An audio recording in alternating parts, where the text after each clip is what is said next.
두 강사님을 우리 뜨겁게 박수로 환영하도록 하겠습니다. 먼저 첫 시간 우리 예수다 모임 단장입니다. 네. 조성수봉 그래서 첫 강의를 맡게 되었습니다. 우리 박수로 환영하고 미리 1강 진행하도록 하겠습니다.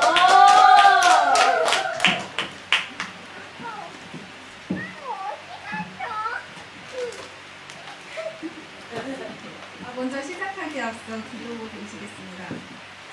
하나님 아버지 감사합니다. 이 시간 부족하지만 하나님의 딸이 이 자리 앞에 나와 주님의 복음을 전하려고 합니다.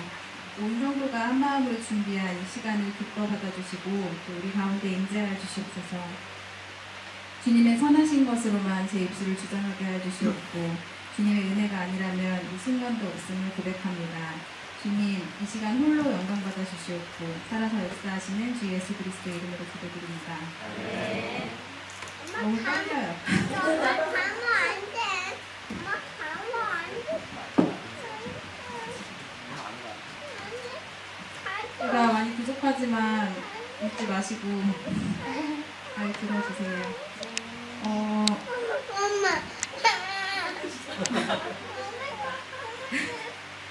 가드 1강에서 먼저 시작할 것은 믿는다는 것은 무엇일까요? 라는 주제로 시작을 했는데 또 어떻게 믿는지 또 누구를 믿는지에 대해서 얘기를 나눠보려고 합니다. 누구를 믿느냐가 열심히 믿느냐보다 먼저예요. 그래서 그림을 한번 보려고 하는데요.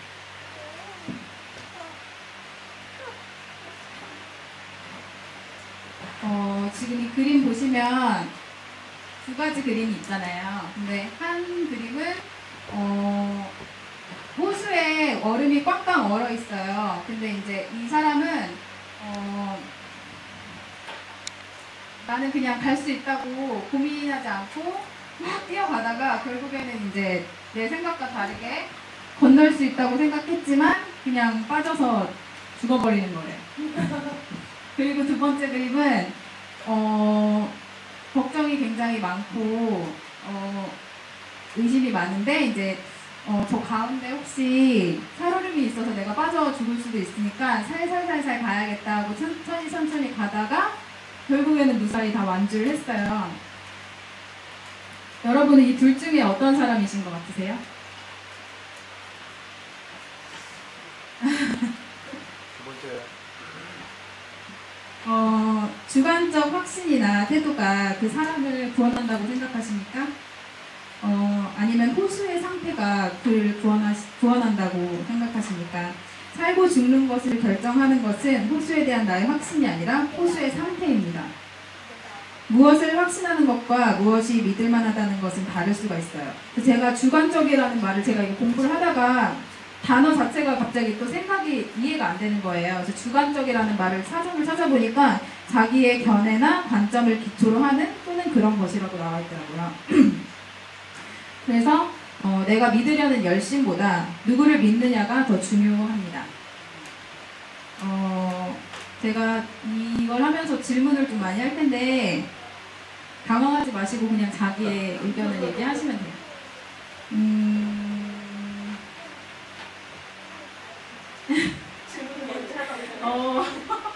경혜 형제님. 경혜 형제님이 살아오시면서 가장 신뢰를 했던 믿음의 대상은 무엇이었어요? 예를 들면 뭐 하나님, 가족, 물질, 직장 등등. 질문 다시 한 번만. 살아오면서 내가 가장 신뢰했던 믿음의 대상.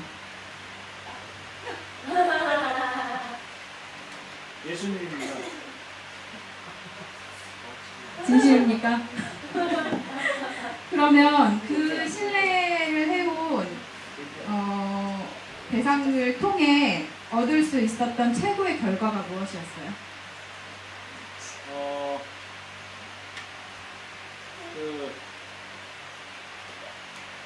세상적인 그런 성공과 이런 비전을 바라는 게 아니라 그냥 진짜 그 내 가진 것조차 그냥 감사할 줄 아는 그런 마음이 있었습니다.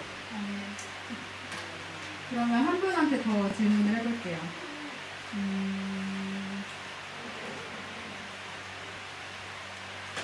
엘리 전도사님. 그러면은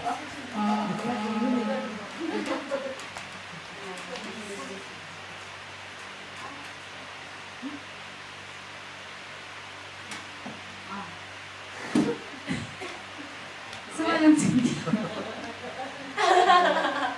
첫 번째 질문이 뭐냐면 살아오면서 가장 신뢰를 할 만한 믿음의 대상이 무엇이었습니까?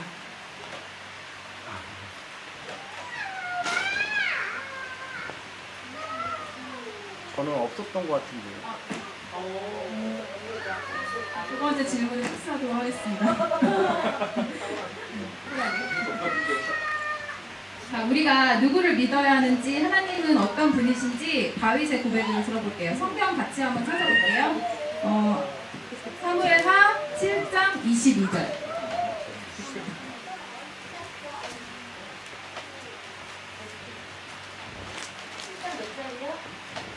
7장 22절.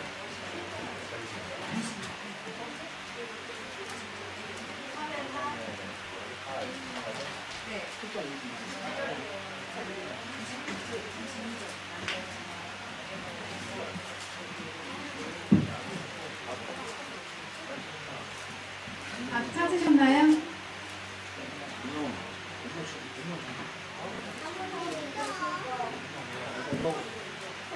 찾으셨으면 같이 읽어보겠습니다. 시작. 주 여호와여, 이름으로 주는 위대하시니 우리는 우리 귀로 들은 대로는 주와 같은 이가 없고 주 외에는 신이 없음이니이다.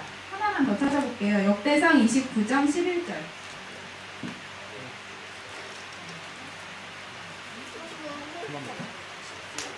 29장 11절.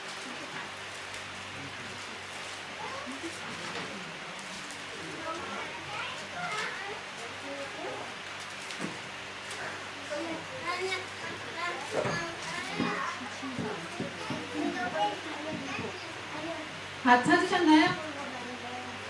대답 좀 해주세요. 네. 다 같이 읽어보겠습니다. 시작. 여호와여, 위대하심과 권능과 영광과 승리와 위엄이 다 주께 속하였사오니 천지에 있는 것이 다 주의 것이로소이다. 여호와여, 주권도 주께 속하였으니 주는 높으사 만물의 머리이심이니이다. 다윗은 하나님만이 유일한 참 신이심을 강조하는 인물이에요. 처음 신앙생활을 시작한 사람들 중에서 신앙의 본질을 놓고 헤매는 경우를 볼 수 있는데요. 신앙생활을 어떻게 해야 된다 방법에 치우치는 사람도 있고, 또 얼마나 많은 것을 해야 하는지에 대한 압박감에 시달리는 사람도 있고, 또 그저 덮어놓고 그냥 열심히만 하면 된다고 생각하는 사람도 있어요. 그래서 어떻게 얼마나 열심히에만 집착하는 것입니다. 그러나 신앙생활에서 가장 먼저 생각해야 하는 것은 내가 어떻게 믿느냐보다 내가 누구를 믿으려 하느냐입니다. 나의 확신이나 태도보다 내가 믿으려는 대상이 나를 건질 만한 능력을 가지고 있느냐가 훨씬 더 중요합니다. 물론 열심히 믿는다는 것이 나쁜 건 아닌데요. 순서가 올바로 되어야지만 순서가 올바로 돼야 한다는 것이 핵심입니다. 누구를 믿느냐가 항상 가장 먼저여야 합니다. 그 다음에 열심히 믿어야 의미가 있는 것입니다. 그래서 그림을 하나 보실 텐데요. 보시면 사람이 열심히 막 땅을 파고 있는데 이 밑에는 해골이 있잖아요. 그리고 정작 이 보물은 옆에 둔 채 계속 해골 죽음을 향해 이렇게 파고 있는 모습을 보면서 바로 확신 속에 달려가는 믿음, 그것이 대상이 무엇인지를 알아야 한다고 생각합니다. 그렇다면 두 번째로, 그러면 이렇게 믿어야 한다고 배웠는데 왜 그렇다면 우리는 잘 안 믿어지는 건지에 대해서 얘기를 나눠볼게요. 세계관을 알아야 하나님과 인간을 이해할 수 있는데요. 인간의 두뇌 구조를 한번 볼게요. 네. 이 두뇌 구조를 보시면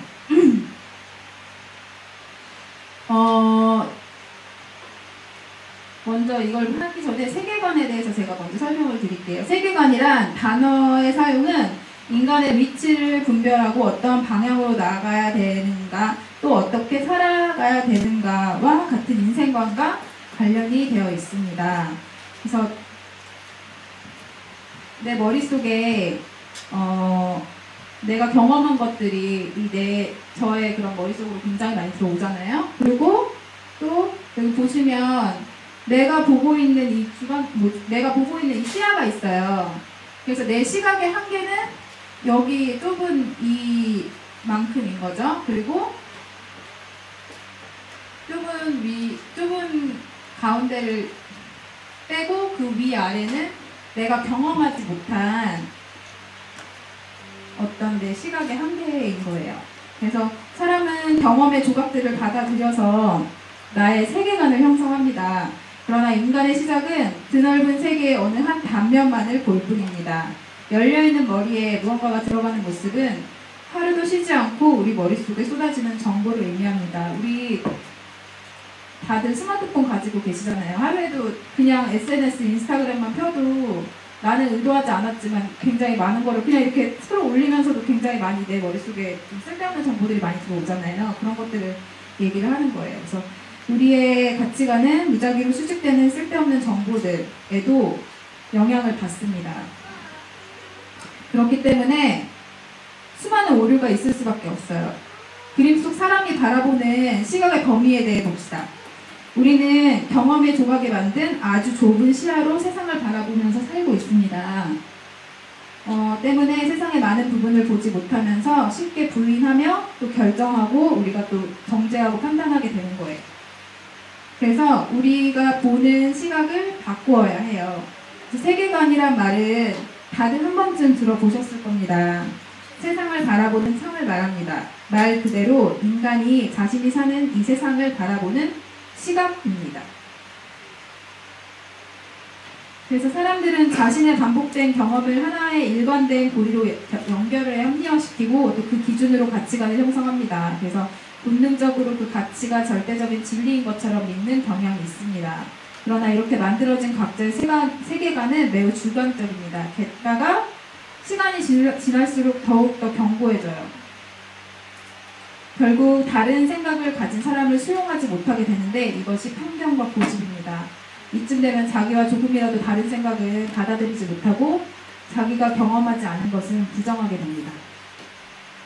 이런 세계관들이 목사님이 말씀해 주셨는데 이런 세계관들이 견고해질수록 하나님께서 주시는 충격이 있는데요. 그것을 고난이라고 한다고 해요.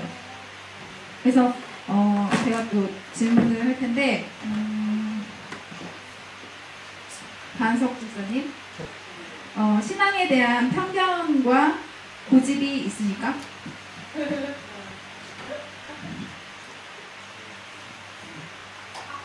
나의 신앙에 대한 편견이라든지 아니면 견고하게 만들어졌던 어떤 고집 같은 거.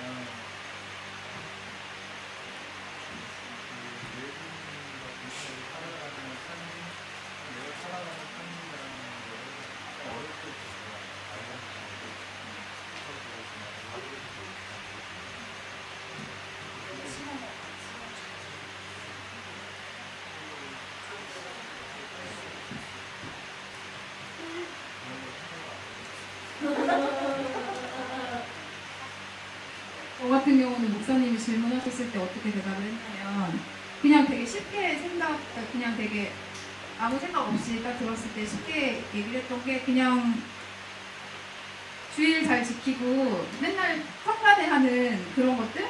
그런 게 어떤 저의 신앙에 대한 어떤 편견? 그러니까 그렇게 해야지만 하나님을 잘 믿는다고 생각했던 약간 그런 것들?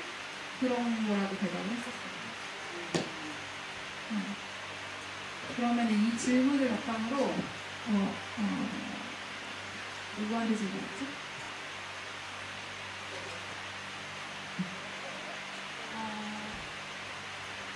은교? 이거 이 전 질문 이해했어요?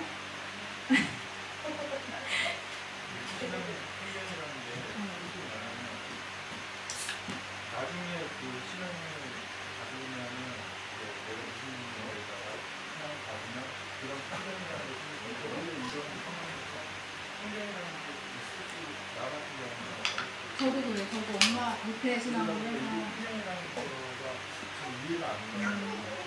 아 원래 이런 건데 아, 맞아요. 아니냐고 생각. 그거 자체가 그게 흔들리는 어쩌면 저한테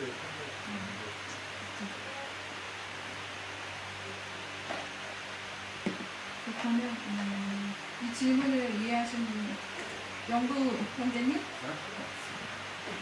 그러면 내 경험에만 의존해서 하나님을 판단해 보신 적이 있어요? 판단. 하나님 판단.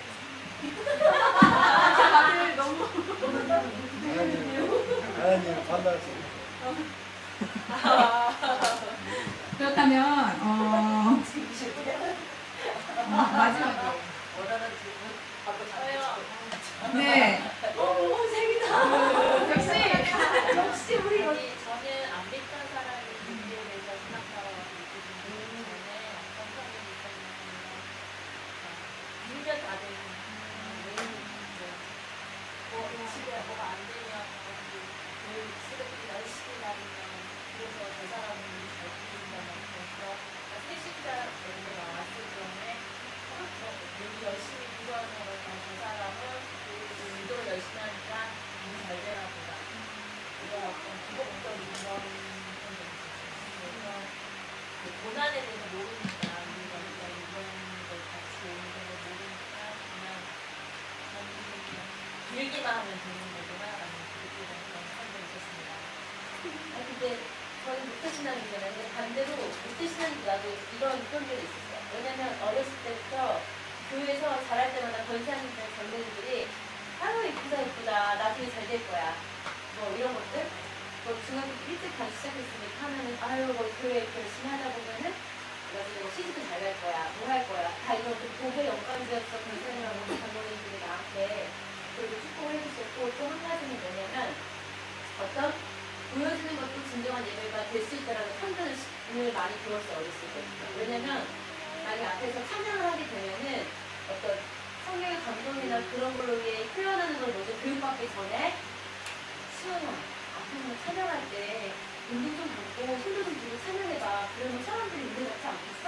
이런 식으로 어떤 안수집사님들이나 장로님들이 먼저 나한테 그렇게 이런 선 교육이 있기 전에 어떤 그 보여지는 것들을 먼저 나편에게 또 나한테 많이 알려줘가지고 나는 어떻게 보여줘서 영향을 끼치는 것도 진짜 예배다라는 편견을 되게 오랫동안 갖고 있어요. 진짜 나는 목태신앙 안에서 겪은 거예요. 사모님은 어떠신지 궁금해요. 성경.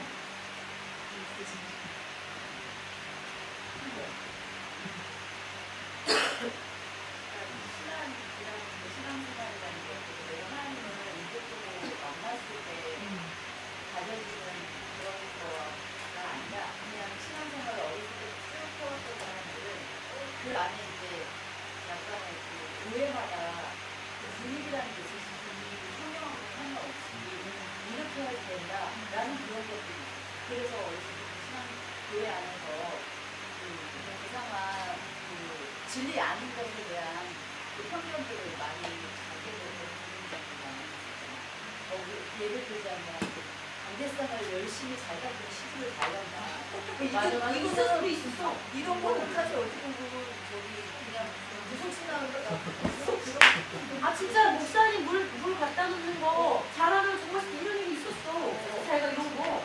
그리고 막 11조도 굉장히 중요한 부분인데 그거에 대해서 엄청 강조하는데 하나님도 믿는 어떤 복을 받는 그 생명에 대한 그 스태프에 대한 어떤 그런 것들이 있었고 전반적으로 내 개인적인 내가 개인적으로 하나님을 만나는 데 스태프를 또 그 전에 이제 그 안에서 생각을 하면서 진리 아닌 거에 대한 잘못된 생각이 그런 어떤 편견이 있을 거라고 생각을 해요. 저도 그랬으니까. 그러면 마지막 질문 하나만 더 할게요.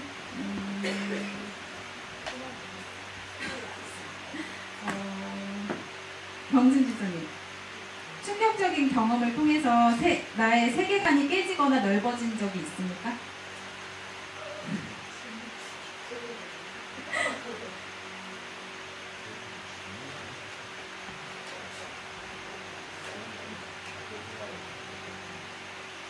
있으신 분?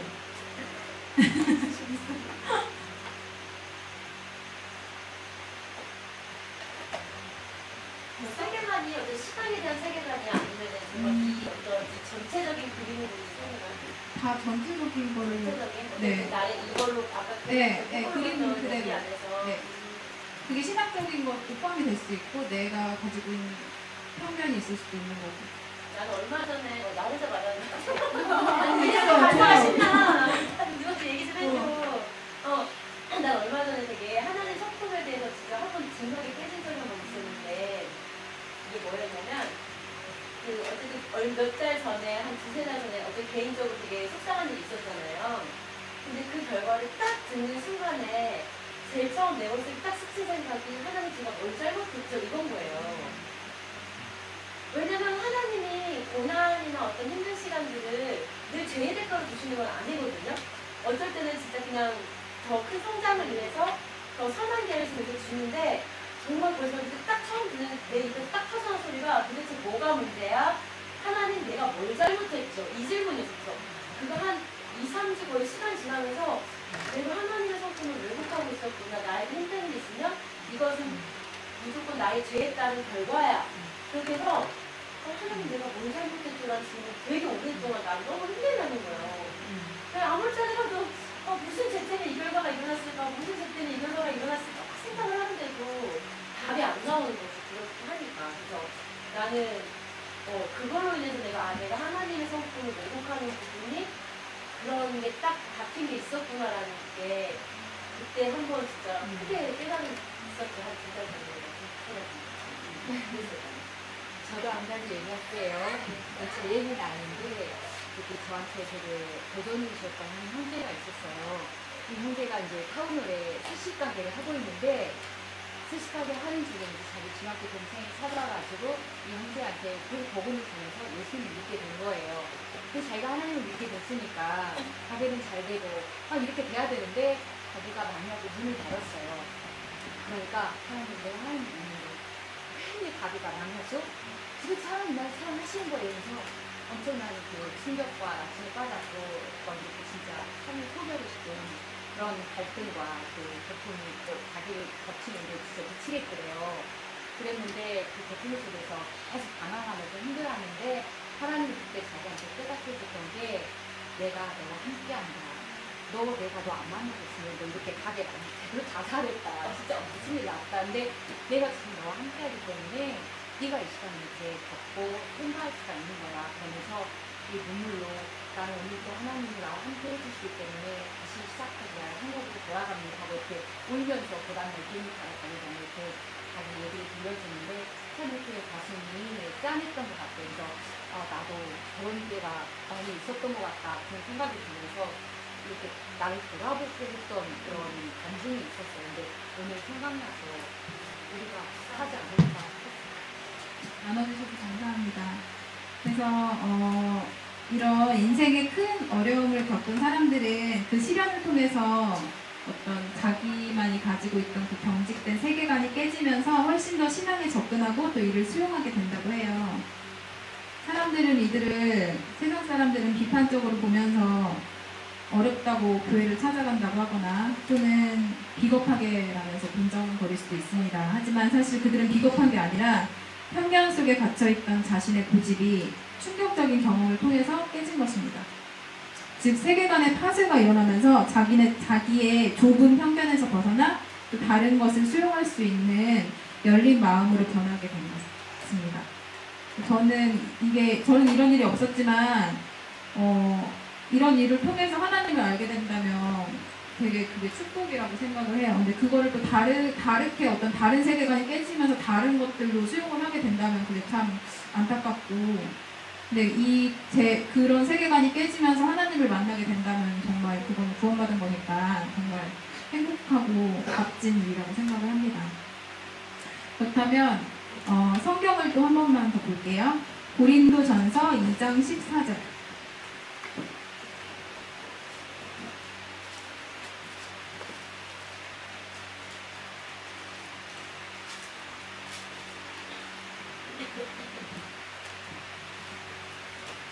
다 찾으셨나요?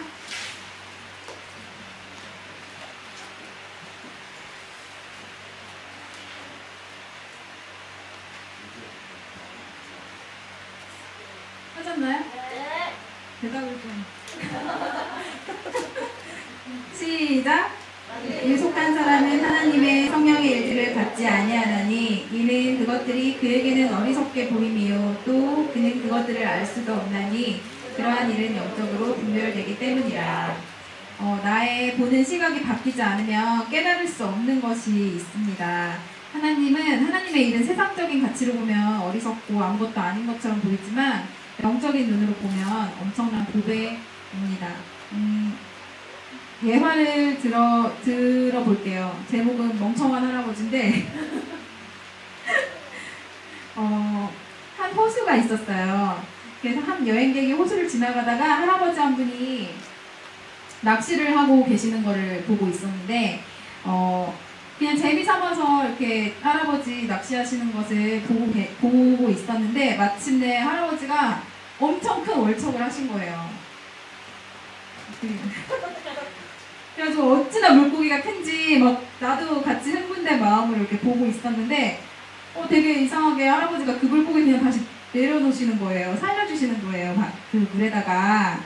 근데 또 계속 그래서 보고 있었어요. 보고 있었는데 또 할아버지가 또 월척을 또 하셨는데 또 놔주고 이거를 계속 반복을 하시길래 이 여행객이 할아버지한테 가서 물어봤어요. 할아버지 왜 죄송해요.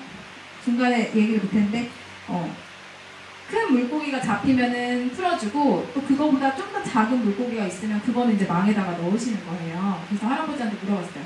왜 큰 물고기는 놔주시고 당연히 큰 물고기가 되게 좋은 거라고 생각을 하는데 왜 조그만 물고기는 망에 넣어서 가져가시는 건지 궁금해요 라고 물어봤더니 우리 집 프라이팬 사이즈가 25cm거든. 그래서 그보다 큰 물고기는 필요가 없어 하시는 거예요. 저도 이거 듣고 되게 너무 웃겼는데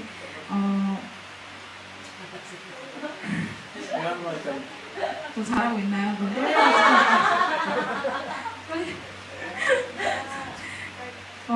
그래서 이쯤에서도 질문을 하나 해볼게요. 장우 집사님, 나의 생각과 하나님의 생각 중 어떤 것이 더 크다고 생각하십니까?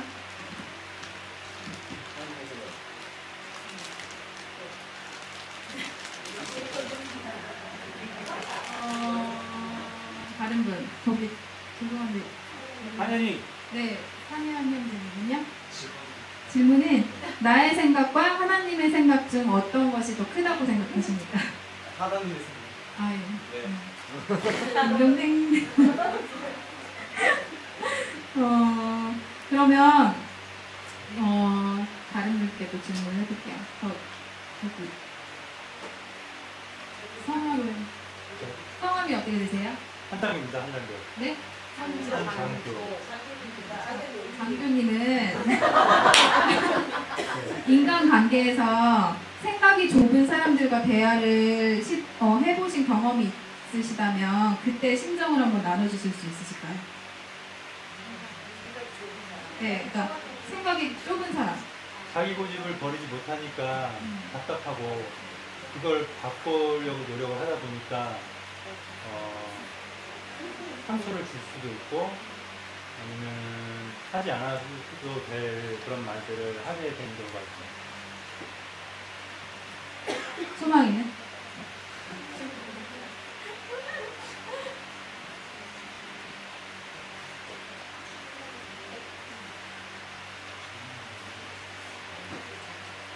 네, 인간관계에서.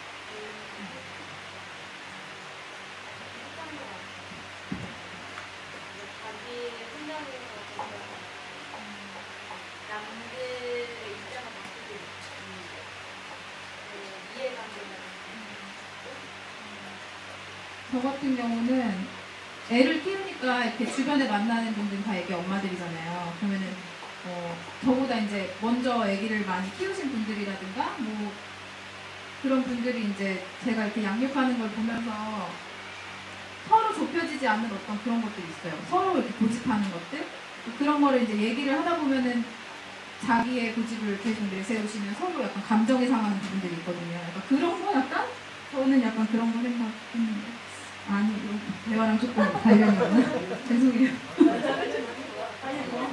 있나요? 그러면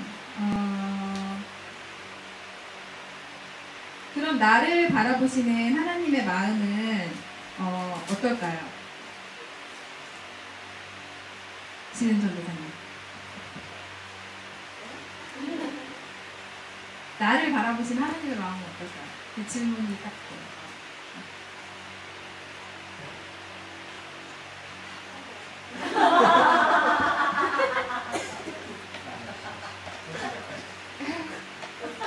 실제로 이 할아버지와 같은 그런 마음이 있으셨던 적이 있나요? 꼭 이 예와 똑같지 않더라도 내 머리로 동의가 되는 것만 받아들이는 내 모습이 있었을까요? 그래서 많죠. 네.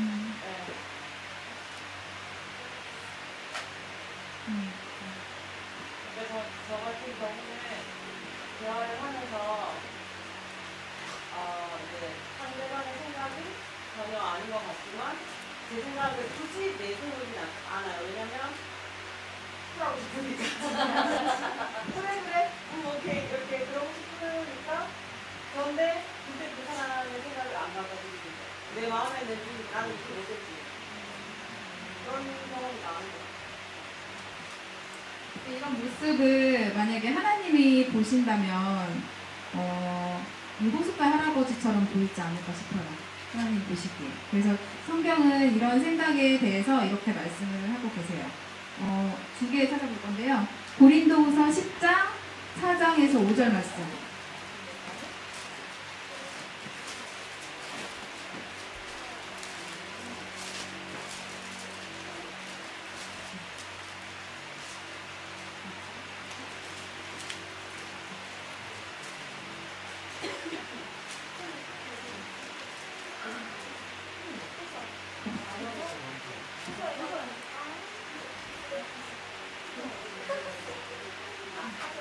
고린도후서. 다 찾으셨나요? 네. 같이 제가 4장 읽고 여러분들이 5장 읽으실게요. 우리의 싸우는 무기는 육신에 속한 것이 아니요 오직 어떤 견고한 진도 무너뜨리는 하나님의 능력이라. 모든 이론을 무너뜨리며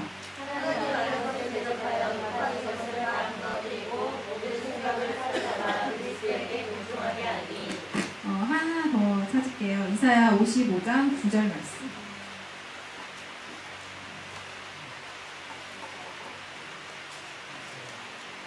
이사야 55장 9절 말씀.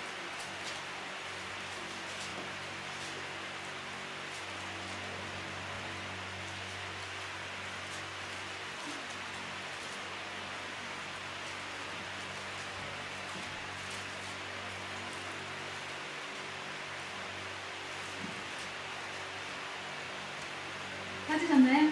다 같이 읽을게요. 시작! 하늘이 땅보다 높음같이 내 길은 너희의 길보다 높으며 내 생각은 너희의 생각보다 높음이니라. 하나님의 생각은 우리의 생각보다 높습니다. 그 차이는 하늘과 땅의 차이 그 이상입니다. 그러므로 우리는 모습, 생각을 하나님께 복종시킬 때 가장 큰 유익을 얻을 수 있습니다. 결론을 벌써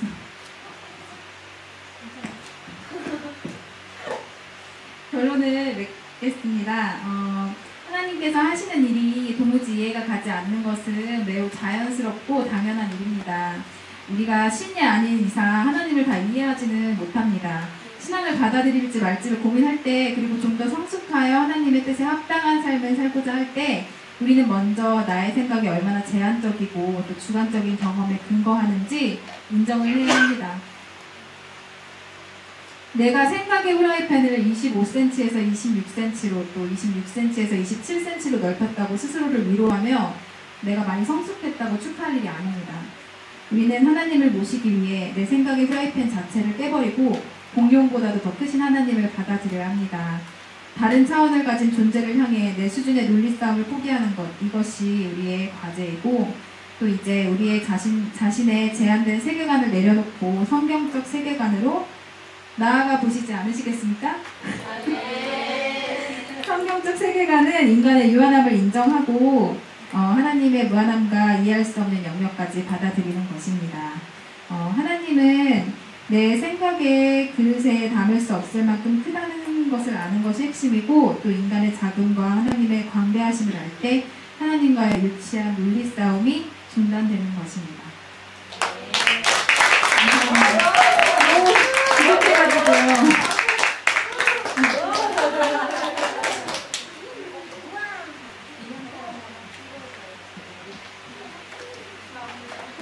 잘하네요. 그죠? 네. 내년에도 이 사실 준비하면서 많은 부담, 진짜 예수님의 고난주간을 생생하게 이 강의를 준비하면서 느꼈다고 생각합니다. 그만큼 또 생각의 차이, 또 우리의 믿음의 대상, 또 믿음의 방향, 우리의 열심, 이런 것들에 대해서 다시 한번 생각해보는 시간을 갖는 좋은 시간이었다고 생각합니다.